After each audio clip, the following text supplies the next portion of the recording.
Hi, everyone. Thank you so much for coming. This is so exciting. It's like crazy that we're all here together. It's awesome. This is the Indie Book Social Night, obviously virtual. We are all in our respective homes.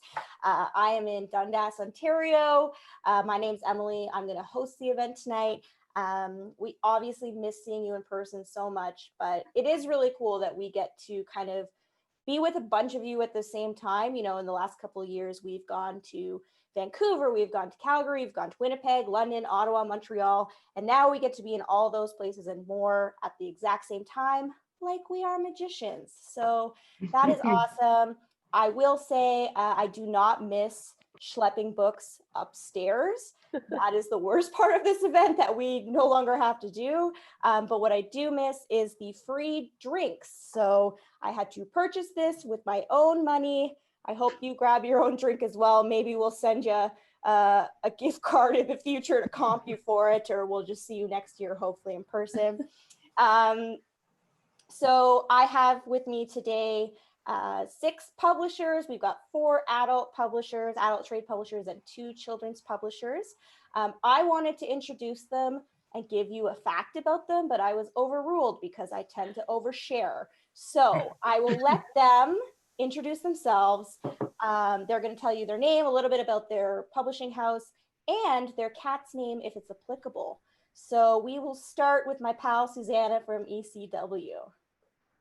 Hello, my name is Susanna Ames. I'm the Marketing and Publicity Director at ECW Press. And for those of you who are less familiar with us, we are an independent Canadian trade publisher with over 40 years of history, and we pride ourselves on publishing a really unique and broad mix of content. So our catalog includes everything from poetry and literary fiction to genre fiction, pop culture, political analysis, sports books, biographies. We've got a little bit of something for everybody.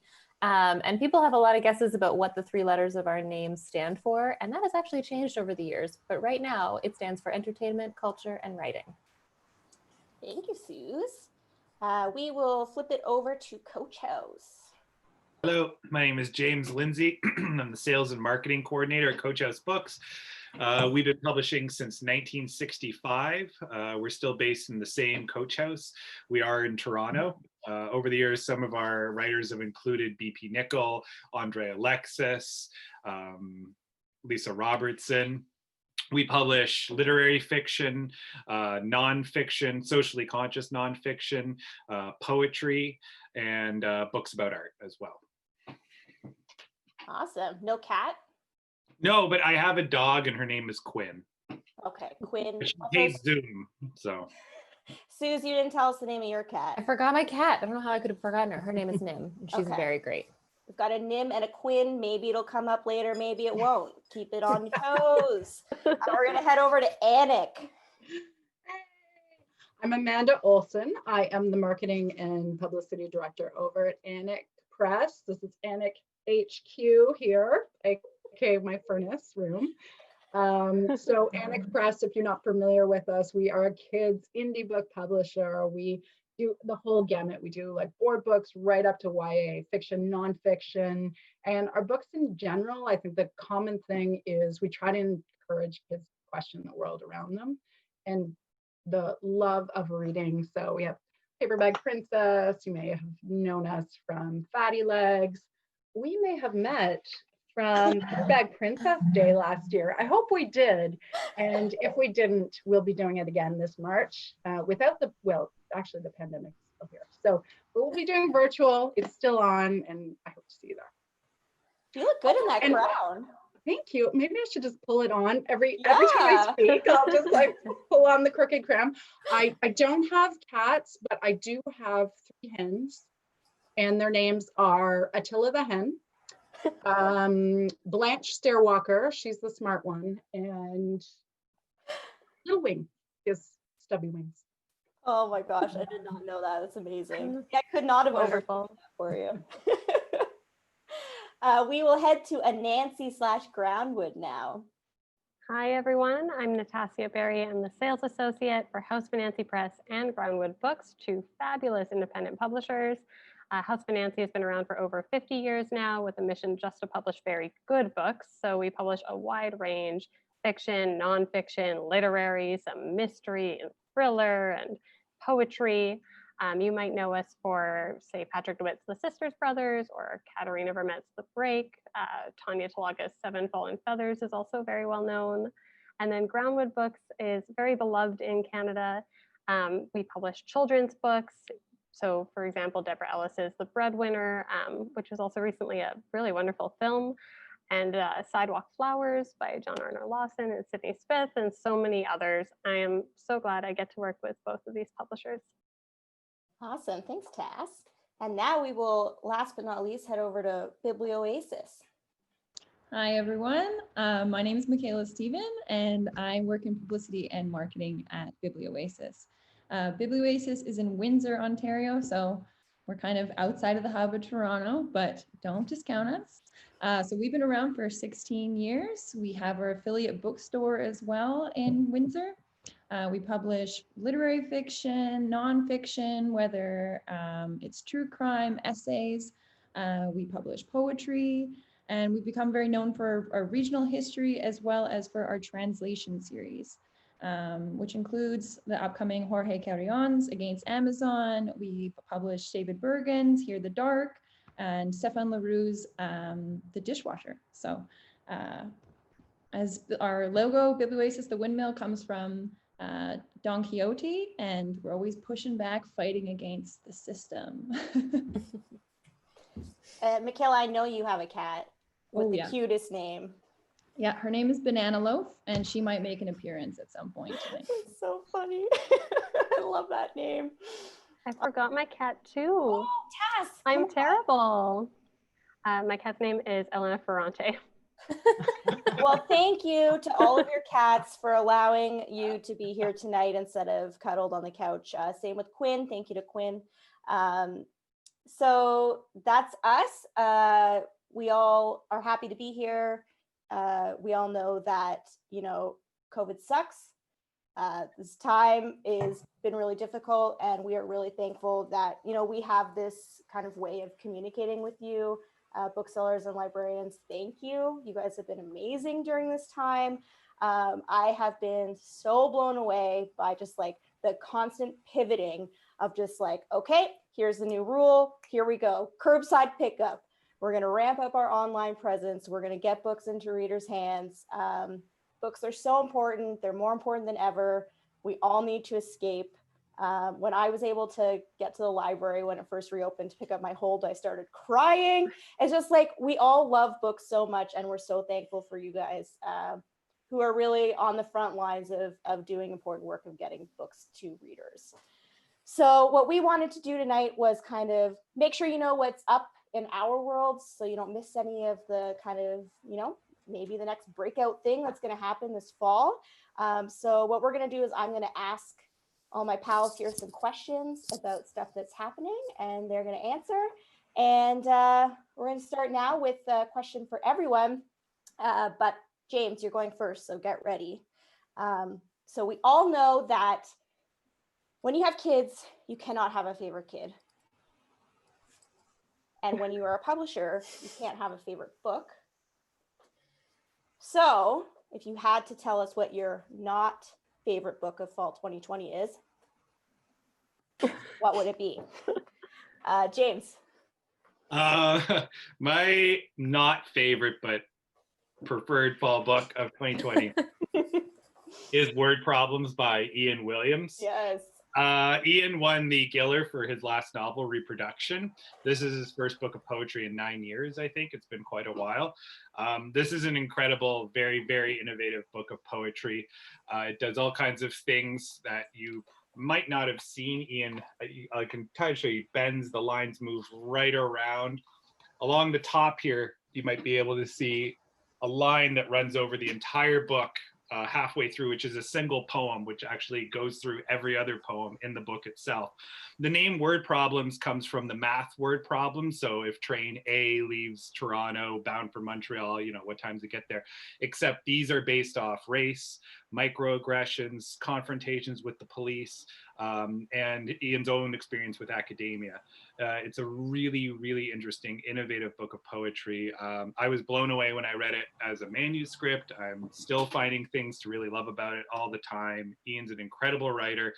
This is a great book of poetry. I say this a lot, but if you're looking for a way to get into poetry, if you haven't read poetry before, this is a very easy entry point, and it's very, very, very rewarding too. So Word Problems by Ian Williams.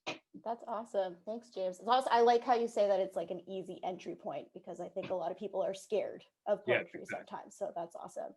And I'll just call out to, in the chat, there's a link that you can click on if you want to follow along with the books that our friends are talking about today. And it'll have a little bit more information for you as well. But now we will head over to the land of kids books over in Anik HQ there. Thanks, Emily. And I just want to say it's awesome to see all of the shout outs from everyone. So if you haven't told us where you're from and where you're joining, we would love to see it, because we're kind of following along. So my not favorite book is My Day with Gung Gung. So this is a gorgeous picture book by Senna Yi, who is from Toronto, and illustrated by Elaine Chen, who is in Vancouver.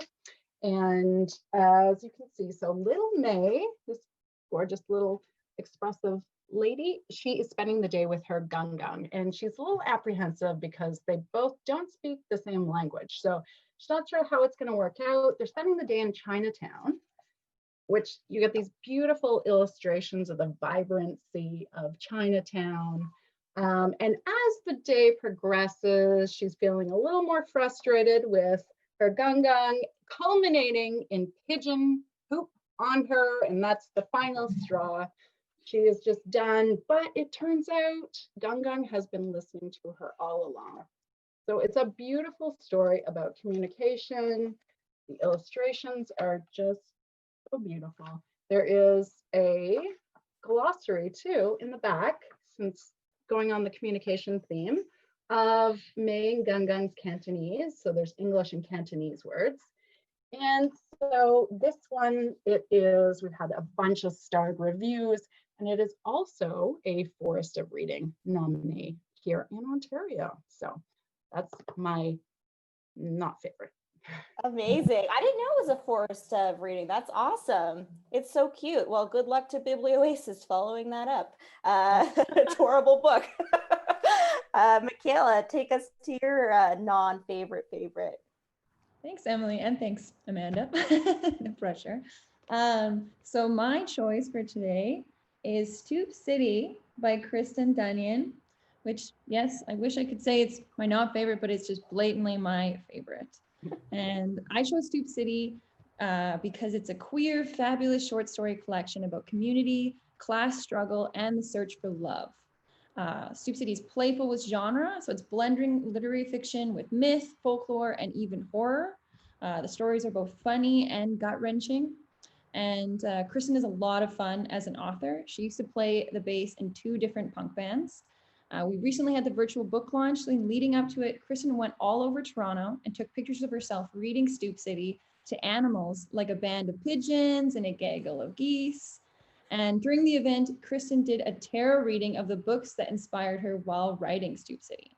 I've recommended this book to so many friends, and they've all enjoyed it as well. So you should get the Stoop City. Amazing. I think I saw it in the paper today, actually. I think it was in the Globe today. Oh, nice. Yeah. Thanks, Michaela. Well, now we'll head over for some Groundwood and Ansi action. I just want to say first that one of the things I miss most about doing these events in person is honestly hearing about all of your books. It's so fun. I think, like Emily was saying, we genuinely all love books so much, and this is really nice. So yeah, no favorites, because we can't have those, but one of the ones I want to talk to you about right now, this is published with House of Anansi. It is called We Two Alone, and it's a debut short story collection by Jack Lang. You might be familiar with Jack Lang as part of the duo behind the kids' books Cozy Classics. He is also an incredibly talented literary fiction writer. So some people can do it all. These are stories about the Chinese diaspora. They're set over 5 different continents over 100 years. The first story is set in Vancouver in 1920. It's about a Chinese laundry boy who desperately wants to play hockey and ends up risking his life in order to do so. There's another story that's set in South Africa where a Chinese family is trying to purchase a home in a white neighborhood during the rise of apartheid. And another story set in New York City where a struggling Shakespearean actor is working on his career and his relationships. So it's a really diverse set of stories that look at the just diversity of the Chinese diaspora at key moments in history and what it means to seek out and find belonging. That's awesome. That sounds so good. Yeah, and then for Groundwood, because I'll also have a picture book. This is adorable. It's cave paintings. This is by a pretty well-known author-illustrator duo at this point, Jairo Buitrago and Raphael Yakpeng. You might know them from books like Walk With Me or Lion and Mouse, published more recently. So this publishes this month. It's a science fiction picture book. So it's set several generations in the future when space travel is just completely normal and people live on many different planets. And our main character is traveling to Earth to visit his grandmother for summer vacation, as you do. And so when he finally comes to Earth, he gets to go do some touristy things like going to see an ancient cave and look at cave paintings. While he's spending time with his grandmother, she also gives him this really great gift that is something his grandfather used to own. And you can see from the illustrations that they are paper and crayons, which he has never seen before. So on his way back home, he colors pictures of his adventures to like the amazement of all the other passengers. It's just really cute. It is so cute. And the illustrations, fun fact, are inspired by Stanley Kubrick's 2001: A Space Odyssey. Oh, cool. Yeah. That's awesome. Thanks, Tass. All right, Susanna, take us away with your last or the last non-favorite favorite.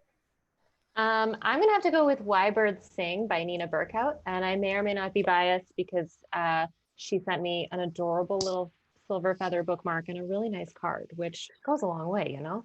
And so this is a very charming novel by a very charming author, and it tells the story of a disgraced opera singer, and she has had a very public flame out on stage, and she injures her vocal cords. So she finds herself contractually obligated to teach a whistling class.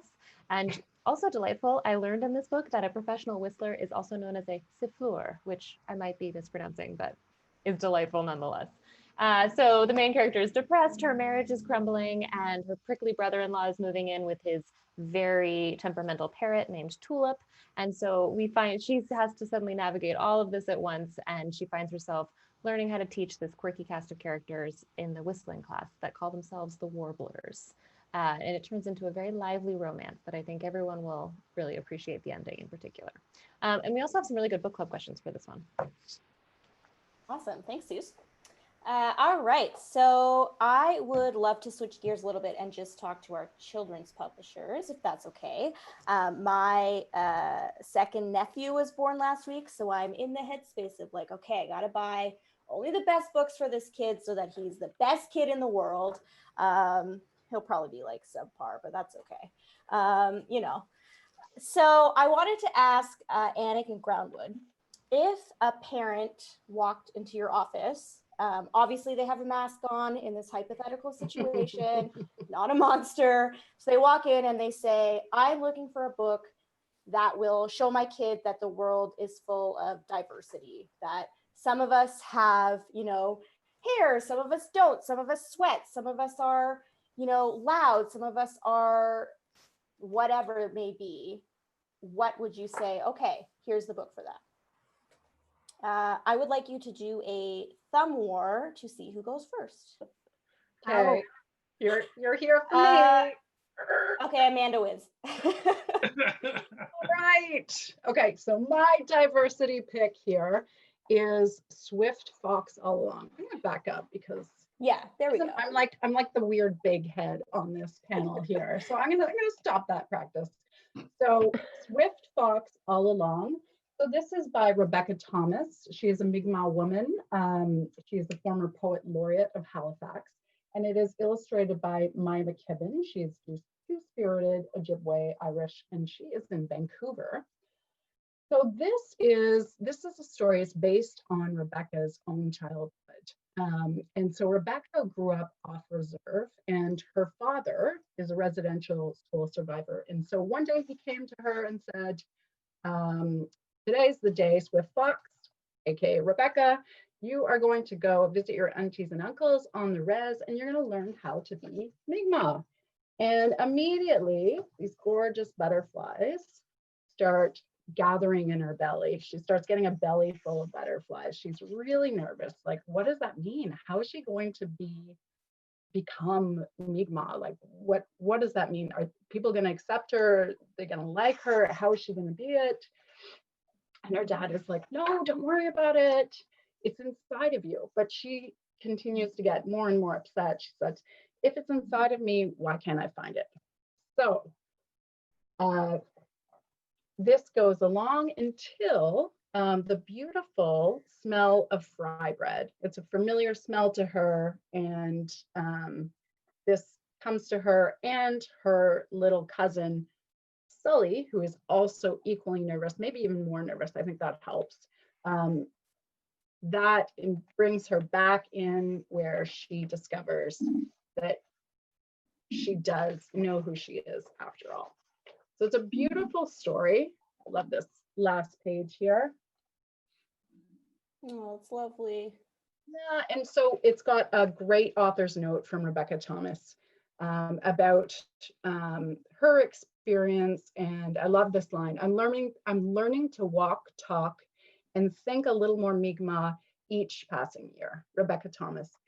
And this one too, so again, we got lots of starred reviews, and I would say it's particularly poignant right now with, if you're familiar with the situation that's going on in Nova Scotia with the attacks on the Indigenous fisheries. That's actually right in Rebecca's community. So yeah, an important book. Yeah, for sure. Thanks, Amanda. Tass, what about you? Well, I want to talk about a middle grade book, which might be a little old for your needs, Emily, but maybe there's a prodigy in your family. This is called No Vacancy. It's by Zipporah Cohen, and it just published in September. This is really a book just about how small acts of love and acceptance and kindness help bring communities together. So the story is about an 11-year-old Jewish girl named Miriam. She's born and raised in Manhattan, but then her parents decide to sort of uproot her life and their lives and move the family to Greenvale, New York, which Miriam feels is in the middle of nowhere. They have moved to start up an inn. It's called the Jewel Motor Inn, and they have never done this before, so it's a real challenge for the whole family. But Miriam pitches in and tries to help out. She quickly becomes friends with her Catholic neighbors next door, and especially the daughter, Kate, who is about her age, and the two become very, very close. And when Miriam realizes that the new business her parents have started is likely to fail, her and Kate come up with a plan together to try to save it. So their plan involves trying to get a bunch of tourists to come to Greenvale, and how they decide to do that is to fake an apparition of the Virgin Mary. Yes. So to even, I think, their surprise, their plan actually succeeds, and tourists start flooding in. The inn is doing great, but there's unintended consequences involved in that. You can probably guess at what some of those might have been. And Miriam is sort of forced to question the morality of what they've done. And she sort of has to, a lot of her assumptions about the world are becoming challenged. There's also a really just great diverse cast of characters in this book. So for example, there is a boy named Anton whose mother brings him to Greenvale. He is in a wheelchair, and his mother wants him to go see the apparition of the Virgin Mary and hopes that it will sort of quote unquote heal him. And all Anton wants is to be accepted for the way he is. There's a lot of themes around religious difference. Everything is dealt with a lot of sensitivity, but also a lot of humor. It's quite funny. I really enjoyed reading this book. Oh my gosh, I'm gonna get that, and my nephew can read it in Yeah. a couple of years. It sounds so Give good. it a couple of years. Or I'll read it first, and then he can read it in 10 years. There you go. Awesome. Well, I would love to go back to everyone now for the next question. I was doing some thinking about how a lot of spring books that we put out kind of went out into this weird and wacky world, March through June or March through August, I was bringing all my groceries in and immediately wiping them down. What a weird world. I was having Zoom calls with people I haven't spoken to in 8 years because we got to talk on Zoom. So, I think a lot of things maybe fell through the cracks in spring. And I wanted to know if there was a book that came out on your list in spring 2020 that you're kind of like, okay, guys, like go back and look at this one. It's good. How about Susanna? You go first. Sure. I think I'll say, so Misconduct of the Heart by Cordelia Stroob. Cordelia has written 10 very well-received novels at this point, and she's got a real gift for creating a zany cast of characters. And they're definitely not all lovable, but they're also not forgettable. That's definitely for sure. And this book is no exception. So in this one, we see Stevie, who is a recovering alcoholic and a restaurant manager of a middling corporate chain. And she's frantically trying to prevent all of the people around her from falling apart. So she's got a PTSD suffering son, her dementia suffering parents, the eccentric kitchen staff. She has accidentally inherited a blind geriatric dog. And then to top it all off, a damaged 5-year-old shows up on her doorstep who may or may not be her granddaughter. So she's got a lot going on. And I think this is one that I recommend book clubs in particular because people tend to feel really polarized about this cast of characters, which makes for some really fun discussions. Awesome. I've been trying to be very unbiased as the host, but I work for ECW, and I will say that Cordelia is my favorite author of all time. So I love Cordelia so much. I fangirl on her whenever she emails asking for something. So highly recommend that book as well. But we will now ask the same question, spring 2020, to you, Tass. Oh, yes. I have something here. This Lovely City. This is by Louise Hare. It's an international buy-in for us that published in April. So right smack in the beginning of it. But this is set in a different time, which is kind of nice. It's set in 1950s London, another difficult time for a lot of people. It's about a group of Caribbean immigrants who arrived to London on the Empire Windrush, which is now a very well-known ship. The main character's name is Laurie Matthews. He is an immigrant from Jamaica who, at the start of the story, has been in London for a little while, and he's sort of settled his life there. He's rented a flat in South London. He's fallen in love with the girl next door. He's a jazz musician, so he plays in the clubs at night, and then by day, he's a postman. But then one morning, he's walking through a common, just sort of taking a rest, and he stumbles upon a really horrific discovery. He finds the body of an infant floating in a pond, and he immediately tries to rescue the body out of the water, only to discover the baby is dead. So he does what he thinks is the right thing to do, and he calls over a police officer, and he is immediately treated as the prime suspect. From there, we do get sort of an unraveling of the mystery of what happened to this child, of course, but where the story's focuses is really on what happens to Laurie next and what happens to his community. The White Londoners are very quick to point fingers at all newcomers, and things do escalate quite quickly and even violently. Some places it's horrifyingly reminiscent of more modern times, contemporary times as well, and that's hard, but I think that's really important. At the same time, this is a very gripping story. The romance is still great. I think you'll get the things that avid historical fiction readers love out of their historical fiction as well. Love that cover too. It's Isn't fabulous. it so fun? Yeah, it's really good. Thanks, Tass.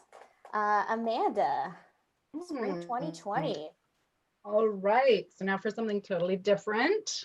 So this came out, this was a March pub, so you may have seen it shipping to your stores, but I really want to make sure that everyone gives it another look. It is such a beautiful book. This one is Selma, the Syrian Chef. It's by Danny Ramadan. He is, so he's in Vancouver, and he is a former Syrian refugee. So, and he's an activist today for LGBTQ plus refugees. And it is also illustrated by a Vancouverite, Anna Braun. She does this gorgeous illustration. So this is the story of Selma, little Selma here. So, and check out the end paper. I have to say, I'm an end paper fanatic, and so many of the Anik books are this season have really, really amazing end paper. And actually, well, so, and this is another picture book, but I do want to stress that Anik isn't all picture books, but just happened to be this way for this round. Beautiful end paper. So back to Selma. So she notices her mom is not looking happy. The rest of the family is back in Syria. She's looking for a job. She wants to cheer up her mom. So, and this is what I love about this book too, is the expressions on these characters. Like, look, she's literally jumping in the air with excitement. So Selma decides, I know, I'm gonna cook a meal, one of my mom's favorite meals from back home, ful shami. And with a little help from her friends at the Welcome Center, she starts to do it. Here's another great thing about this book is Anna Braun, well, not Syrian, she did a ton of research on Syrian design, and she incorporates these gorgeous borders all throughout. So Salma and her friends at the Welcome Center try to put together this meal. There's some disasters ensue, but at the end of the day, they all pull together, they make it happen, and they make Mama smile. And another great thing about this book is it's just the colors are so beautiful and very evocative of Vancouver. Here they all are on the seawall here. So this one is another Forest of Reading nominee. It had a slew of star reviews, and we also have a recipe for ful shami up on anikpress.com. Oh, that's cool. Nice. Yeah, and there's lots of great videos of Danny. And he's very into the garlic, which is probably why there's so much garlic on the end paper. You never have enough garlic. Don't miss this one. Awesome. Thanks, Amanda. Who is next? Why don't we go back and do Groundwood?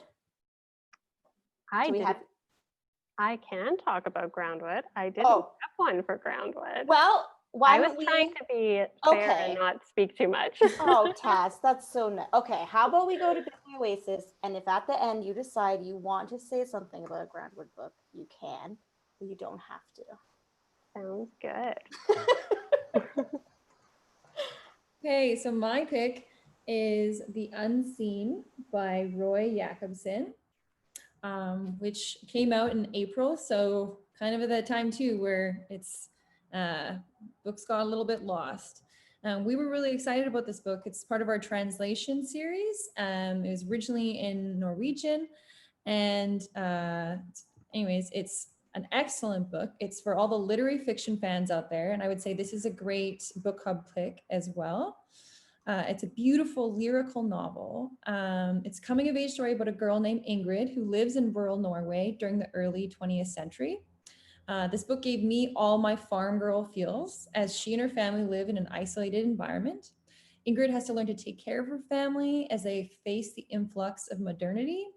And I love this book because of Ingrid. She's smart and she's tough, as if, you know, Katniss and Hermione came together and had a little baby. So we're publishing the sequel, White Shadow, in 2021. So readers have even more to look forward to. And I love the cover on it. And we also have, there's no fancy end paper, unfortunately, but we do have a limited edition series for the hardcover edition, which is very nice. And so you can get that exclusively at biblioasis.com. All right, we're all driving to Windsor tomorrow. Thank you, Michaela. All right, James, what you saying for spring? My spring pick was a little book that I love. I still love quite a lot, called On Nostalgia by David Barry. David Barry is a cultural critic, and he explores the very concept of what nostalgia is in this book. It actually started as a term for homesick Swiss soldiers in the 17th century for something we would call PTSD, but they're like, nah, you're just homesick. So they did what doctors would do then and either bleed you or kill you, which usually scared it out of people. But he explores, how did we get this like BS medical term become something that's so important to our culture now. So he sort of explores the rise of it. In the early 70s, was what we call like nostalgia stores, which is what we call thrift stores now, to how it becomes a political term sort of in the 80s, to even now how we look at nostalgia fully through our culture. So it starts with this sort of like picking away at the early concept, but he fully explores things like Friends and its resurgence, Home Alone, movies like Ready Player One, and Star Wars and all the reboots. So it's a very intellectual, philosophical book that is also very easy to read, takes on tons of pop culture, and that's really his main focus for it. He's not anti-nostalgia at all. In fact, David Barry like celebrates nostalgia and thinks we all should, because it's the way our minds prioritize memories and what our minds like rank as really, really important in our own minds. It's a really great book. It got bumped like many books did from early spring to slightly later spring and suffered a little from that. So I can't help but champion this book, On Nostalgia by David Barry. Does it make you like think of certain memories in your life that you're just like, oh, I'm so nostalgic for that? One of the things David talks about it is people who cruise eBay looking at old toys and action figures, and they don't even buy. That's something I do a lot. I just look at pictures of old toys, but not even to buy. But he talks about the feeling, like the very feeling you get from looking at a toy, a picture of the toy from your childhood, and the weird, almost like Proustian Madeline feel you get, like from like, oh, look at that He-Man doll, you know? Oh man, after this, I'm gonna go look up Dream Phone. It's like all I want to look at now. A giant pink phone. Okay, let's see if Tass came up with something in the 40 seconds she had to think about it. I did, and I'm going to pop a link in the chat. Okay. Because I don't have it next to me to hold up, but it's also a very easy Google. So there's a book from spring that I love called Holiday with an exclamation point. It is a really cute picture book, and it's so relevant right now because it's about how disruptive change to your daily or weekly routines can be. So this book sort of, I don't know if anthropomorphizes is the right word because they're shapes, but it takes different shapes and has them represent days of the week. So Monday is a square, and each day of the week has its own, circle, triangle, and it has its own expressions and personality. And the days of the week are going along, and they're all pretty satisfied with how things are going. And then one day, this really wild shape called Holiday shows up and tells Monday that it can take a day off. And Monday is really put out by this. Some of the other days of the week are, they're not sure. They're a little suspicious of Holiday. Friday and Saturday are pretty cool with Holiday. They get along. It's really, really fun. And it's just about how change, even when it's sometimes positive change, like a holiday, really throws us off our beat. It's true. When there's a holiday, like a Monday holiday, and then garbage day gets put one day back, and then you put the garbage out on the wrong day, and you're like the idiot that did that. It's tough. Thank you, Tass, for thinking of that the last minute. So quick segue here is that my soon-to-be husband hates timed games, so we are not allowed in this house to play anything with a timer, but I love the adrenaline rush that comes from a countdown, and I love even more watching other people squirm under a countdown. So I would like if everyone, well, let's just do the 4 adult publishers for this one. If you guys can do a pitch for any book on your list, you get 20 seconds. There's consequences if you go over, and Tally, our host, is going to flash your book on the screen as you talk about it. So we will start with Anansi. Sorry, Tass, go. Oh, okay. This is on the Giller shortlist. Pitch done. No, I'm kidding. But it is on the Giller shortlist. This is a title from May. It's a follow-up to The Outlander, which is a Canadian classic by Jill Adamson, but it's a great standalone. This just mixes genres. So it's literary fiction, it's a Western, it's historical fiction set in the Canadian Rockies in like 1917. There's mystery as well, and it's great for book clubs. That's pretty good, Tass. Yeah, I feel like you went a little over, but I'll let it go because I screwed you on the last question. So we will go to Biblioasis. Michaela, 20 seconds. Let's hear it. Hey, I recommend Forgotten Work if you like sci-fi, robots, if you like rock and roll, if you like heroic couplets, if you're a fan of Vladimir Nabokov, and if you like Thomas Pynchon or Taylor Jenkins, you should get Forgotten Work. Okay, I like it. Succinct. Let's hear what James wants to say. All right, my pick is Fauna by Christina Vadnais, translated by Pablo Strauss. This is a very creepy, sinister collection of interconnected fictions all working together about how the climate crisis could overtake us. It's based around a town in Montreal where animals, humans, and the environment all find themselves in conflict. Get Fauna. I have a feeling you were timing yourself, and I bet. Yeah, baby, 20 seconds. All right. Well, good luck to Susanna, who is known to be long-winded. Let's go, Suze. Okay. This one is The Adventures of Isabel, and this is the first in a brand new mystery series. Playful, it's trope bending. It features a queer, nameless amateur detective and her pet cat named Bunnywit. And it takes place on the mean streets of Edmonton. And one you could think of it as if Raymond Chandler wrote The Girl with the Dragon Tattoo. Oh, Suze, that was great. Good job. Okay. Long-winded no more. So there's no snow on the ground yet, at least not here in Dundas. But we all know that everyone is starting to gear up for holidays. It's probably going to look a little different this year, but you know, in my house, we celebrate Christmas and Hanukkah.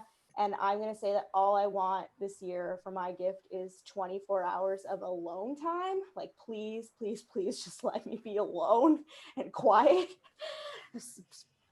My fiance could leave the house. That would be great. But I know that your customers are going to come into the store and you can't say, here's your alone time. So we are going to make your lives a little easier. We're going to give you our holiday picks for this season.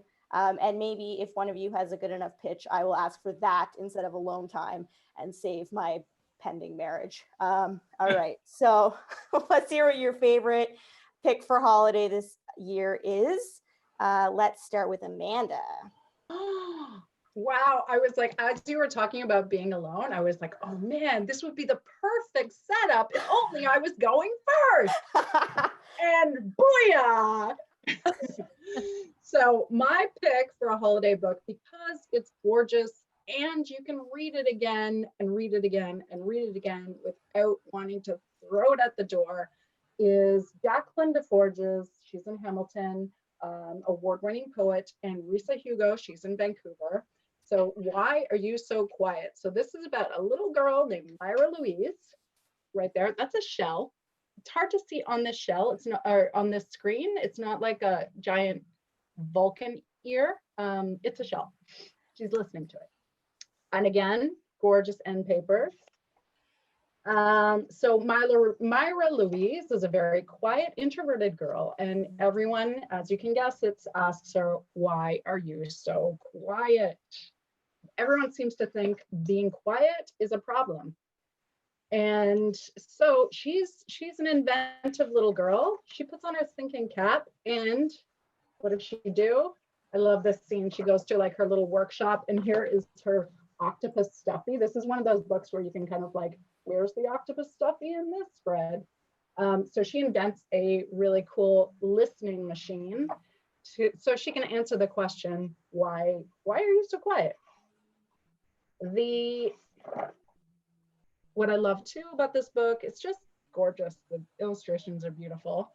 In fact, we loved it so much, we made a sticker sheet, which I think we will put in some of the goodie bags, and a gorgeous little art print with, oh my goodness, we have a soundtrack for this, on a Spotify soundtrack for you, for your listening pleasure. So, but as she comes to realize that being quiet is not such a big deal, not a problem after all. So that is why it's Why Are You So Quiet?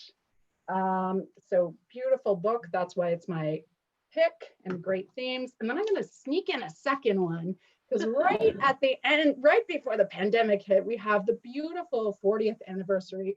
Here, I can put on my crown. 40th anniversary of the Paperback Princess. This is, and so it's a great time to give it for holiday. The first time it's been in jacketed hardcover, and it has these really empowering essays in there too, and a new forwards by Anne and Bob Munch. So it's a great, great gift for holiday. I will be getting that for my Yes, nephew. you need it. Yeah, for sure. Thank you. Even though you snuck in a second book, that's okay. I'll let it go. Tass, how about you? Well, I don't have a crown. I have the next best thing. This is probably one of the most beautiful books in existence. I am in awe of this. This is called The Lost Spells, and it is by Robert Macfarlane, who's the author of Underland and also The Lost Words, which was the predecessor to this, and it's illustrated by Jackie Morris, who also illustrated The Lost Words. It's sort of a companion book to that one. It just published this month, and it really speaks for itself. I wish we could just stay here for hours and I could just flip through. Wow. So this is a book of poetry about nature, and it has the same sort of mission of The Lost Words, which was to bring nature vocabulary back into our everyday language and therefore bring us closer to the natural world. It has all the charm of The Lost Words, which if you remember, or maybe you have it, is a huge format book. It would take up my entire screen. But this is very, very little. In fact, when I first heard about it, we were told it was pocket sized. I'm thinking maybe man pockets, but it could definitely fit in your bag or backpack. The point is you can carry it with you wherever you go. I just think it's like a really great gift book. It even has a ribbon, and who doesn't want a book with a ribbon? I'm definitely gifting it to a few family members myself. I don't think they're listening, but if they are, then now they know. What age bracket, Tess? We have it for pretty much all ages. I mean, there's definitely a limit to, I wouldn't give it to a 4-year-old, but it's poetry and the pictures are so beautiful. So we've actually cross-cataloged it between Groundwood and Anansi. Okay. Yeah. And there's a puzzle. There's a 500-piece puzzle with a beautiful art of a magpie by Jackie Morris that you can gift with it. That's awesome. Yeah. Thank you. Okay, Coach House.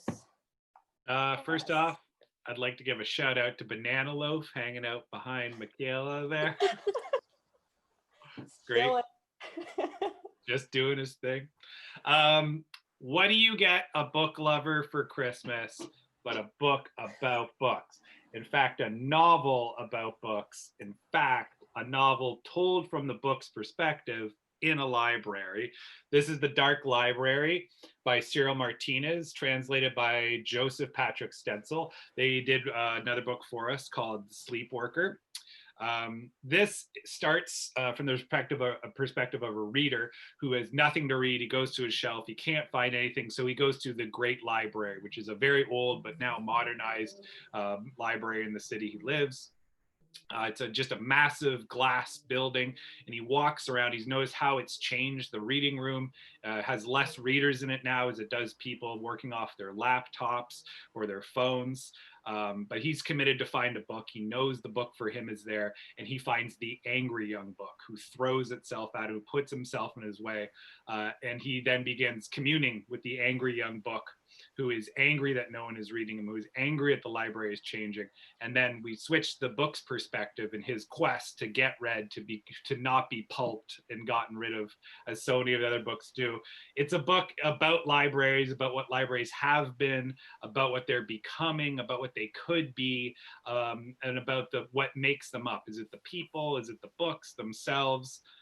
As the book progresses, people come in to start digitizing the books to keep them for future generations, but this scares the actual print books who are just desperate to find their readers. There's the classics who are quite stuck up and have no, they're always going to be read, and they have no worries at all. There's the strange books that are little read, and are desperate for someone to find them. There's the scholarly works who don't care if anyone reads them. This is a very charming, you could say almost magical realist book. Cyril Martinez is a librarian in Paris himself, so it's written by a librarian. It's a very fascinating, sweet, charming, but also a mystery. The librarians in themselves are almost this cult-like faction that are like making things come and go. There's a scholar who's murdered. They're trying to protect him. There's all these interweaving storylines. If you know a good reader, if you know a librarian, a bookseller, this is the book for you. The Dark Library by Cyril Martinez, translated by Joseph Patrick Stetson. Awesome. Thanks, James. That sounds awesome. Okay, I think I missed two people. Biblioasis. Right. Actually, this works well with James's book. It's Against Amazon by Jorge Carrion, but it's like the nonfiction counterpart for The Gift. So this is coming out in November, and we're very excited about it at Biblioasis. I apologize. Loaf is scratching something in the back, so that's the noise that you can hear. She's not getting enough attention.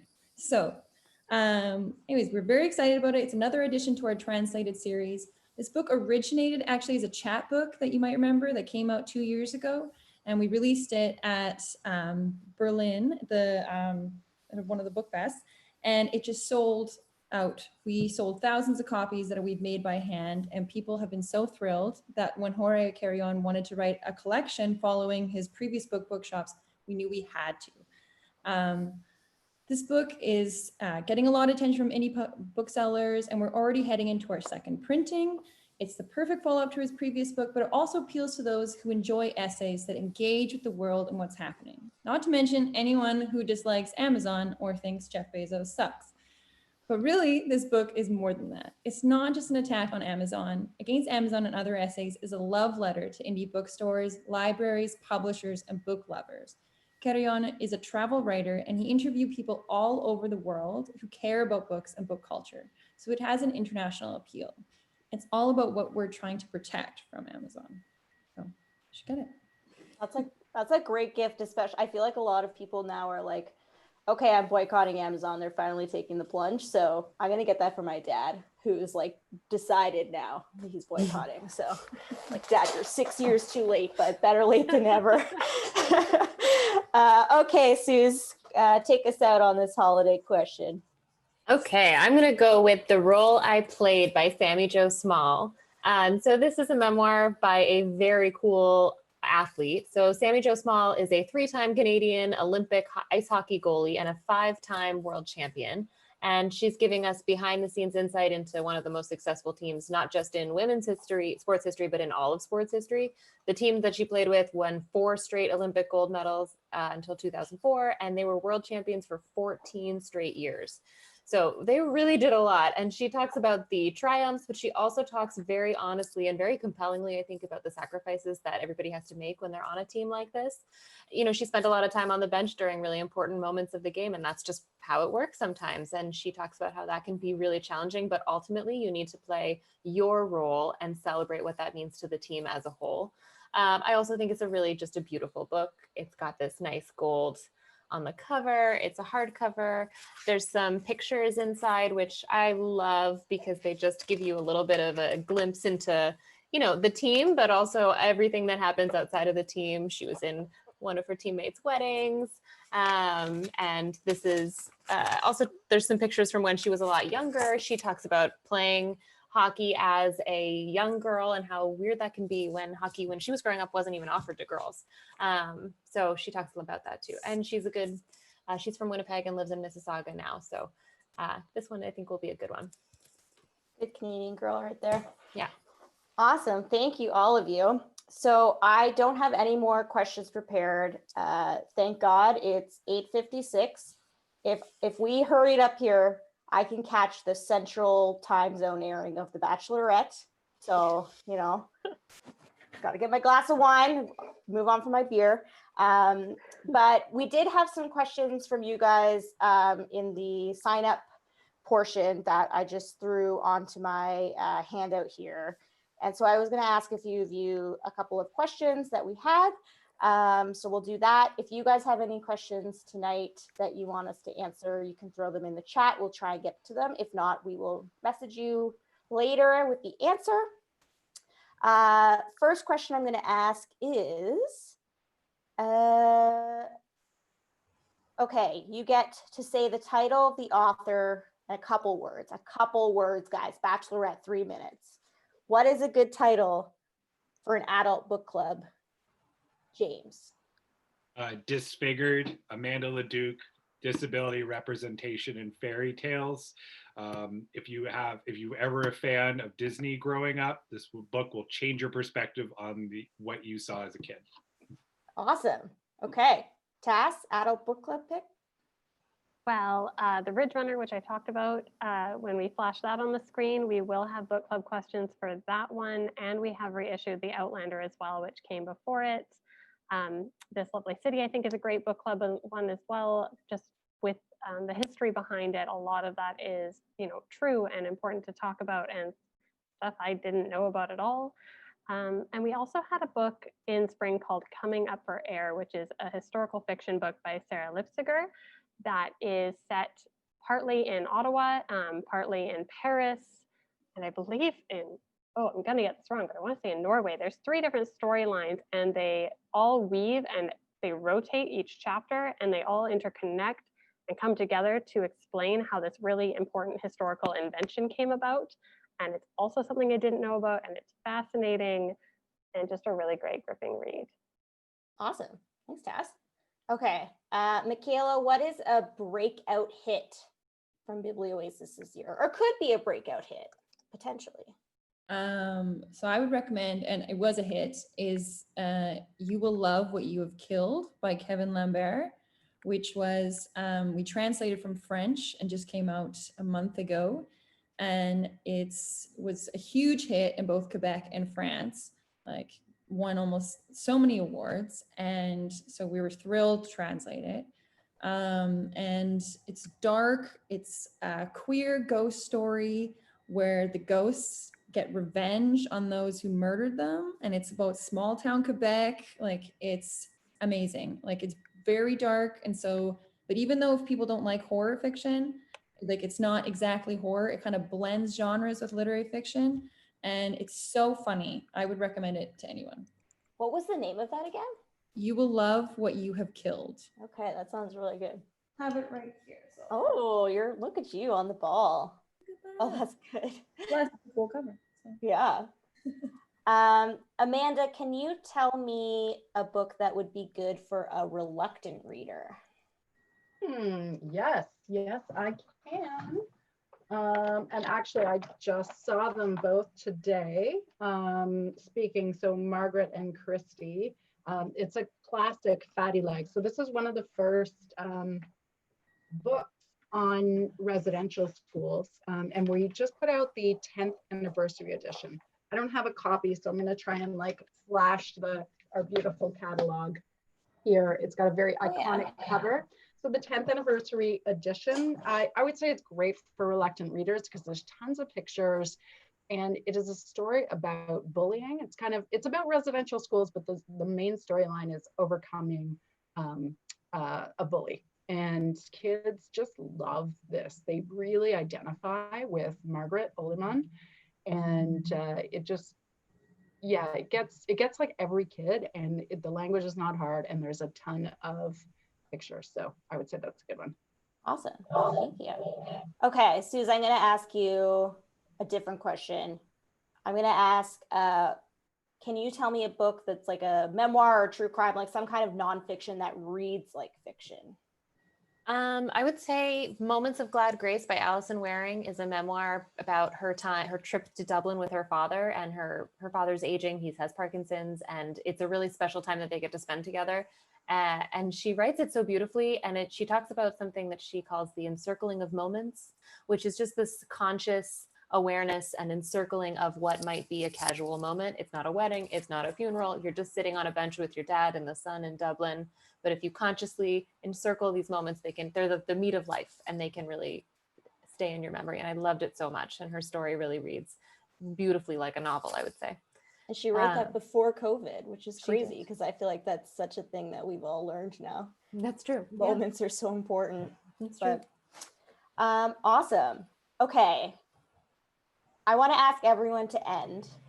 Actually, here's what I'm going to do first. First, I'm going to say, if you guys have questions about like particular books that people have talked about, in those in the PDF that we linked, which I think Tally can pop in the chat again in case people missed it at the beginning.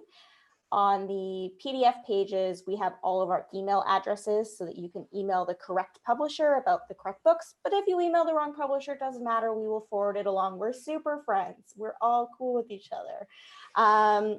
If you signed up for a goodie bag, that's going to be coming to you soon. We're going to be shipping those out.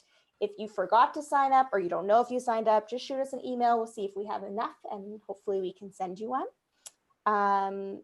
This is a recording, so we are going to share the link and you're welcome to share it with people or watch it again because we were so fun. I know I'm going to be watching this for the next 10 years. What a great episode. And we're going to send around a survey. We'd love if you could fill it out. But what I wanted to end on was I wanted to ask all of our participants here, what is bringing you joy these days? It does not have to be a book. I can start so that you get a feel for what I'm looking for. The thing that is bringing me joy these days is I started watching Dancing with the Stars. It's on season 29. I've never seen one episode, and I'm completely obsessed with Nelly, who is the best contestant of all time. If you guys need some joy in your life, just go watch Nelly dance the samba. It's amazing. It's so good. So what is bringing everyone joy? If you have something, just go ahead. I'm not going to call you out. I don't want to talk over anyone.